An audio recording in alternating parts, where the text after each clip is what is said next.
Ambedkar Jayanti, CM योगी ने घोषित की सार्वजनिक छुट्टी। अयोध्या के स्वास्थ्य केंद्र में डिप्टी सीएम ब्रजेश पाठक की बड़ी कार्रवाई, स्वास्थ्य केंद्र से हटाए गए अधीक्षक, डॉक्टर और एएनएम। बरेली में मेयर बोले, लोग नीचता की हद पार कर चुके हैं, साथ कहा छिपकर वार करने वालों को सिखाऊंगा सबक।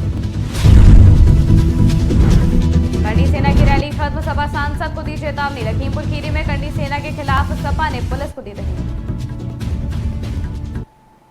नमस्कार, स्वागत है आपका आज की खबर में। मैं हूं आपके साथ महिमा शर्मा। बढ़ते उत्तर प्रदेश की बड़ी खबरों की ओर। संविधान निर्माता बाबा साहब भीमराव अंबेडकर की 134वीं जयंती 14 अप्रैल को पूरे प्रदेश में अत्यंत गरिमा और राजकीय सम्मान के साथ मनाई जाएगी। सीएम योगी ने इस दिन सार्वजनिक छुट्टी घोषित कर दी है। इस मौके पर जिलों में समारोह, विचार गोष्ठियों और श्रद्धांजलि से जुड़े कार्यक्रमों का आयोजन किया जाएगा। साथ ही जयंती के एक दिन पहले यानी कि 13 अप्रैल को सभी पार्कों और स्मारकों में साफ सफाई की गई। इस मौके पर मुख्यमंत्री योगी आदित्यनाथ ने डॉक्टर भीमराव अंबेडकर सम्मान समारोह को संबोधित करते हुए कहा कि एक तरफ बाबा साहब भीमराव अंबेडकर थे और दूसरी तरफ थे योगेंद्र नाथ मंडल। हमें प्रत्येक हिंदू की रक्षा करनी चाहिए। 3 वर्ष पहले हमारे राज्यसभा के सांसद और SC/ST आयोग के पूर्व अध्यक्ष, उत्तर प्रदेश के पूर्व DGP श्री ब्रजलाल जी ने एक पुस्तक लिखी थी और पुस्तक उन्होंने बाबा साहब भीमराव अंबेडकर और उस समय आजादी के समय के उन 2 दलित महायोद्धाओं की चर्चा करते हुए उसके तुलनात्मक अध्ययन पर आधारित थी। एक तरफ बाबा साहब भीमराव अंबेडकर, जिन्होंने कहा था कि मैं आदि भी और अंत भी मेरा एक भारतीय के रूप में रहेगा और भारतीय के रूप में ही मैं अपनी पहचान को बनाए रखना चाहता हूं। और दूसरी तरफ योगेंद्र नाथ मंडल थे, जिन्होंने पाकिस्तान का समर्थन कर दिया लेकिन 1 वर्ष भी पाकिस्तान में नहीं रह पाए थे। बहनों और भाइयों, योगेंद्र नाथ मंडल की कृत्यों की सजा आज भी बांग्लादेश के अंदर वहां का हिंदू प्राप्त कर रहा है। आप सब जानते हैं बांग्लादेश में जो भी हिंदू है, जो प्रताड़ित हो रहा है, जो पीड़ित है, ये सभी दलित हिंदू हैं। और दलित हिंदू वहां पर किस कदर उनके साथ अत्याचार हो रहे हैं आपने देखा होगा। न कांग्रेस ने, न समाजवादी पार्टी ने, न ममता बनर्जी ने, किसी ने भी उनके पक्ष में आवाज नहीं उठाई तो केवल भारतीय जनता पार्टी ने उठाई। भारतीय जनता पार्टी ने उठाई और भारतीय जनता पार्टी इस बात के लिए प्रतिबद्ध है कि हमें हर हिंदू की रक्षा करनी है और इसी के लिए सिटीजनशिप अमेंडमेंट एक्ट भी बनाया। डिप्टी सीएम और स्वास्थ्य मंत्री ब्रजेश पाठक अयोध्या दौरे पर थे। इस दौरान वो रुदौली विधानसभा क्षेत्र में स्थित सुनवा स्वास्थ्य केंद्र पहुंचे। यहां उन्होंने 30 बेड वाले इस सेंटर में मरीजों को मिलने वाली सुविधाओं का जायजा लिया। अस्पताल में कमियां मिलने पर स्टाफ को फटकार भी लगाई। वहीं जांच के बाद कार्रवाई करने की चेतावनी भी दी है, जिसके बाद अब स्वास्थ्य केंद्र के अधीक्षक, डॉक्टर और एएनएम को हटाया गया है और अब डॉक्टर संतोष को CHC सुनवा का नया अधीक्षक बनाया गया। बरेली में मेयर को फंसाने के लिए भाजपा के 2 बड़े नेताओं ने षड्यंत्र रच डाला। एक महिला को मोहरा बनाकर मेयर को बदनाम करने की कोशिश की गई, जिस पर पहली बार मेयर डॉक्टर उमेश गौतम ने खुले मंच से ऐसे लोगों को चुनौती दी है। बता दें कि बीजेपी स्थापना दिवस के उपलक्ष्य के दौरान कैंट विधानसभा सक्रिय सदस्यता सम्मेलन में मेयर ने अपनी ही पार्टी में छिपे गद्दारों पर तंज कसा। मैं तो ये कहूंगा कि लोग शायद नीचता की हद भी पार कर चुके हैं, पर मैं उन्हें खुला चैलेंज करता हूं कि अगर मर्द हो तो सामने आके लड़ो। ये छुप के गद्दारों की तरह वार करने की कोई जरूरत नहीं। कौन सी मर्दानगी दिखाना चाहते हो तो सामने आके दिखाओ। दोस्तों, ये अपने ही गद्दार होते हैं, कोई दूसरे की जरूरत नहीं होती, ये अपने ही होते हैं। लेकिन फिर भी मैं भारतीय जनता पार्टी का सिपाही हूं और खुल के ही उन लोगों को बताऊंगा कि किसी के सम्मान को ठेस पहुंचाने का नतीजा खुल के कैसे दिया जाता है, ये मैं दिखाऊंगा। मैं दिखाने का भी काम करूंगा।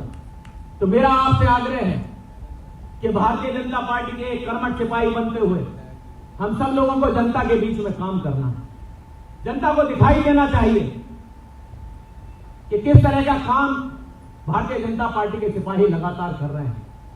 दोस्तों, मुद्रा योजना के माध्यम से हजारों हजार लोगों को अपने पैरों पे खड़ा होकर मजबूत ऐसे हजारों लोगों को, देश में तो लाखों, प्रदेश में लाखों, लेकिन बरेली में भी अगर शहर और कैंट की बात करें तो हजारों लोगों को अपनी छत देने का काम हमारे देश के प्रधानमंत्री और उत्तर प्रदेश के यशस्वी मुख्यमंत्री योगी आदित्यनाथ जी ने किया है। बरेली की जनता ने, एक एक व्यक्ति ने, हजारों हजार व्यक्ति ने मुझ पर विश्वास करके मुझे दोबारा भी ऐतिहासिक वोटों से जिताकर इस महापौर की कुर्सी पर बिठाया था। आगरा में क्षत्रिय गणनी सेना की ओर से राणा सांगा जयंती पर कुबेरपुर गढ़ी रामी में रक्त स्वाभिमान रैली का आयोजन किया गया। इसमें बड़ी संख्या में क्षत्रिय समाज के लोग और समर्थक शामिल हुए। इस दौरान लखीमपुर खीरी के रहने वाले एक करनी सेना के कार्यकर्ता ने बयान दिया कि समाजवादी पार्टी के राष्ट्रीय अध्यक्ष अखिलेश यादव को गोली मार देंगे। इस बयान से आक्रोशित समाजवादी पार्टी के हजारों कार्यकर्ता लखीमपुर सदर कोतवाली पहुंचे। कार्यकर्ताओं ने सदर कोतवाली का घेराव किया। वहीं करनी सेना के कार्यकर्ताओं के खिलाफ लिखित तहरीर देकर मुकदमा दर्ज करने की मांग की। मुकदमा दर्ज कर कार्रवाई न होने पर समाजवादी पार्टी के जिला अध्यक्ष और कार्यकर्ताओं ने उग्र आंदोलन की चेतावनी दी है। आज हम लोग कोतवाली इसलिए आए हैं, एक लड़का अमरेंद्र प्रताप सिंह है, इसका कल एक वीडियो वायरल हुआ जिसमें वीडियो में वो कह रहा है कि समाजवादी पार्टी के राष्ट्रीय अध्यक्ष श्री अखिलेश यादव जी को कह रहा है कि गोली मार देंगे। हमारे कार्यकर्ताओं के दिल आहत हुए हैं और उन्हें बहुत कष्ट हुआ है, इसीलिए एक एक कार्यकर्ता, करोड़ों कार्यकर्ता अखिलेश यादव जी को गोली मारने से पहले अपने ऊपर गोली लेने को तैयार हैं। और हम लोग लोकतांत्रिक व्यवस्था में आस्था रखते हैं, इसलिए आज इंस्पेक्टर महोदय को हम लोग जो है तहरीर देने आए थे। उसका नाम, पता और उसका जो वीडियो है वो सारी चीज़ हम लोगों ने दी है और कोतवाल साहब ने हम लोगों को आश्वस्त किया है कि इसके खिलाफ FIR दर्ज कराएंगे। ये हम लोगों की मांग है, इसके खिलाफ FIR दर्ज करके कठोर कार्रवाई करी जाए जिससे कि सांप्रदायिक माहौल ना बिगड़ने पावे। माननीय राष्ट्रीय अध्यक्ष जी हमारे जो है पूरे देश के नेता हैं और उनको एक साधारण आदमी गोली मारने की बात कह रहा है, ये बहुत ही निंदनीय है। समाजवादी पार्टी के सारे साथी, हमारे पूर्व विधायकगण, पूर्व जिलाध्यक्षगण, सारे लोग आए हैं इसी के लिए कि आज हम लोगों ने तहरीर दी है। अगर मुकदमा पंजीकृत नहीं होगा तो समाजवादी पार्टी के कार्यकर्ता इसके लिए कोई बड़ा आंदोलन करने के लिए। मिर्जापुर में पैथोलॉजी का उद्घाटन हुआ, जिसके उद्घाटन के लिए केंद्रीय मंत्री अनुप्रिया पटेल पहुंची। वहीं लैब प्रभारी द्वारा लैब में सुविधाएं बताते वक्त कार्यकर्ताओं की बातचीत करने पर केंद्रीय मंत्री उन पर भड़क गई। इस दौरान उन्होंने कहा, आप लोगों की सुविधाओं के लिए ही इसका उद्घाटन करने आई हूं। बता दें कि ये पैथोलॉजी लैब 40 से ज्यादा रोगों की जाँच में सहायक होगी। मिर्जापुर की जनता के आशीर्वाद से तीसरी बार यहाँ की सांसद भी बनी हूँ और प्रधानमंत्री जी के आशीर्वाद से तीसरे कार्यकाल में मुझे दोबारा स्वास्थ्य और परिवार कल्याण राज्य मंत्री का दायित्व मिला है। तो स्वास्थ्य की दृष्टि से विकास की एक और कड़ी आज जुड़ रही है। अमृत फार्मेसी जो हमारे सरकार की एक बहुत ही महत्वाकांक्षी योजना है, जिसके तहत एक आम आदमी की जेब से जो पैसा खर्च होता है दवाओं के लिए, उसको कम करने की हम निरंतर कोशिश कर रहे हैं। ये जो अमृत फार्मेसी आज हमारे मंडलीय अस्पताल में स्थापित की जा रही है, इसमें 6,500 किस्म के ऐसी अलग अलग जीवन रक्षक दवाएं और ब्रांडेड दवाएं उपलब्ध रहेंगी। इसके साथ वैक्सीन है, सेरा है और तमाम किस्म के ऑर्थोपेडिक इम्प्लांट्स हैं, कॉक्लियर इम्प्लांट्स हैं और बहुत सारे कार्डियक इम्प्लांट्स हैं। ऐसे बहुत सारे सर्जिकल इम्प्लांट्स हैं, दवाएं हैं, वैक्सीन है, जो यहाँ पर आम जनता को 60 से 70% जो बाजार मूल्य होता है उससे कम दाम पे उपलब्ध होंगे। तो मिर्जापुर की जनता को एक बहुत बड़ी राहत इस अमृत फार्मेसी के माध्यम से मिलेगी। अब कैंसर हो या हृदय रोग हो, डायबिटीज हो, कोई भी गंभीर बीमारी हो जिसकी दवाओं पर लगातार जेब से एक बहुत मोटी रकम खर्च होती है, अमृत फार्मेसी से वही दवाएं, इम्प्लांट्स अगर आप खरीदेंगे तो 60 से 70% आपके पैसे की बचत है। बांदा में सराफा व्यापारी को गोली मारकर लाखों की नकदी और जेवर लूट लिए गए। सराफा व्यापारी अपने बेटे के साथ बाइक पर घर लौट रहा था, जहां 4 नकाबपोश बदमाशों ने उनकी बाइक रोक ली। बदमाशों ने पिता पुत्र को बाइक से गिरा दिया और विरोध करने पर बदमाशों ने व्यापारी के पैर में गोली मार दी, जिसके बाद बदमाश करीब 10 लाख रुपए की नकदी और जेवरात लूट कर फरार हो गए। गोली की आवाज सुनकर आसपास के लोग मौके पर पहुंचे और पुलिस को सूचना दी। पुलिस ने घायल व्यापारी को अस्पताल में भर्ती कराया और पुलिस आगे की कार्रवाई में जुट गई है। थाना गिरवा के अंदर एक गांव लगता है बचही, इसमें सूचना मिली पुलिस को लगभग शाम के 6 बजे के आसपास 2 व्यक्ति जिसमें पुत्र और पिता एक बाइक से जा रहे थे।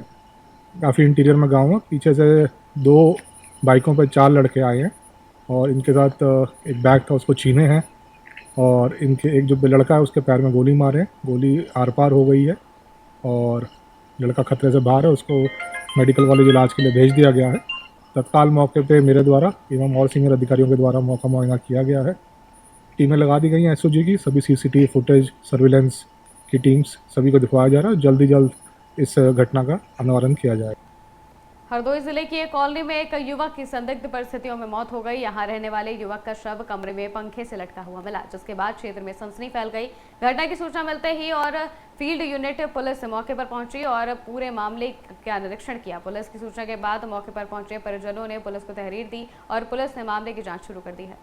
थाना क्षेत्र संडीला अंतर्गत काशीराम कॉलोनी निवासी एक व्यक्ति द्वारा आत्महत्या कर ली गई है। तत्काल मौके पर स्थानीय पुलिस पहुंची और घटनास्थल का निरीक्षण फील्ड यूनिट के साथ किया गया। मृतक के पिता मीनू पुत्र रज्जाक निवासी बेनीपुरवा रेलवेगंज थाना कोतवाली देहात हरदोई ने बताया कि उनका पुत्र चांद बाबू उम्र लगभग 28 वर्ष काशीराम कॉलोनी संडीला में अपनी पत्नी के साथ रहता था। शराब पीने का आदी था। कल घर में अकेला था। रात के समय चांद बाबू ने कमरे में लगे छत के पंखे में दुपट्टा बांधकर गले में फांसी लाकर आत्महत्या कर ली है। आज प्रातः इस घटना के संबंध में जानकारी हुई। इस घटना के संबंध में मृतक के पिता मीनू द्वारा लिखित तहरीर दी गई है। शव को कब्जे में लेकर पंचायतनामे की कार्रवाई कर वास्ते पोस्टमार्टम भेजा जा रहा है। हरदोई जनपद से एक हैरान करने वाला मामला सामने आया है, जहां वन विभाग की नर्सरी में नाबालिग बच्चों से मजदूरी कराए जाने का वीडियो सोशल मीडिया पर वायरल हो गया। बता दें कि किताबों की जगह बच्चों के हाथों में खुरपी थमाई गई। वायरल वीडियो में बच्चे नर्सरी की गुड़ाई करते हुए साफ नजर आ रहे हैं। बताया जा रहा है कि वन विभाग के अधिकारियों ने बच्चों को प्रतिदिन 300 रुपए का लालच देकर उनसे मजदूरी कराई। सबसे चौंकाने वाली बात यह है कि जब रेंजर से संपर्क करने की कोशिश की गई तो उनका मोबाइल स्विच ऑफ मिला, जिससे अधिकारियों की भूमिका और भी संदिग्ध हो गई। सुबह 300 रुपया 300 रुपया कौन है? हमें मदन पास। अब बच्चों को हमें पता नहीं। उन्नाव के भिंकीपुर में परमार्थ धाम हनुमान मंदिर में हनुमान जयंती का पर्व बड़े हर्षोल्लास के साथ मनाया गया। मंदिर में भक्तों की भीड़ उमड़ पड़ी। मंदिर परिसर को फूलों से सजाया गया और बजरंगबली की प्रतिमा का विशेष श्रृंगार किया गया। मंदिर के महंत स्वामी राम स्वरूप ब्रह्मचारी के नेतृत्व में हवन यज्ञ का आयोजन किया गया, जहां श्रद्धालुओं ने विधिवत पूजा अर्चना की। वहीं दोपहर में भोग पूजा और महाआरती के बाद भंडारे का आयोजन किया गया। भंडारा शाम 6 बजे तक चला, जिसमें हजारों श्रद्धालुओं ने प्रसाद ग्रहण किया। इस दौरान पत्रिका का विमोचन भी किया गया। भगवान की कृपा से ये 28वां हनुमान जयंती समारोह सबके लिए सुख और शांति का संदेश देता है। इसकी व्यवस्था के लिए हमारे भक्तजन बहुत ही प्रयत्नशील रहते हैं, जिसमें मनोरंजन परिवार उन्नाव से इस भंडारे की बहुत समुचित व्यवस्था करता है और हमारे इधर कार्यकर्ता जितने भी व्यतीतपुर ग्राम सभा में गांव आते हैं उनसे लूटापुर, भिंकीपुर, गंगाखेड़ा, चकलबंसी और अटवा, ये सब लोग बड़ा ही स्नेह के साथ में करते हैं और बड़े ही जोश और खरोश के साथ में करते हैं। इस कार्यक्रम को ये लोग इतना प्राथमिकता दिए हैं कि मैं ये कहना चाहूँगा आपके इस चैनल के माध्यम से कि ये हनुमान जयंती समारोह उन्नाव जिले का पहला आयोजन आरंभ किया गया है, जिसकी शाखाएं आज उन्नाव जिले में नहीं बल्कि प्रदेश में न जाने कितनी जगह खुल चुकी हैं और प्रत्येक जगह पर हनुमान मंदिर के आसपास में हनुमान जयंती समारोह मनाया जा रहा है। हरि मंदिर में रंग रोगन और पूजा से रोके जाने का आरोप लगाते हुए केंद्रीय राज्य मंत्री और मिर्जापुर के सांसद से क्षत्रिय गहरवार ने गुहार लगाई, जहां मंदिर में ताला बंद कर पूजा से रोके जाने का आरोप लगाया। वहीं स्वर्गीय राजा और उनकी पत्नी की पुण्य स्मृति में पूजा पाठ को रोके जाने से गहरवार क्षत्रिय समाज में आक्रोश व्याप्त है।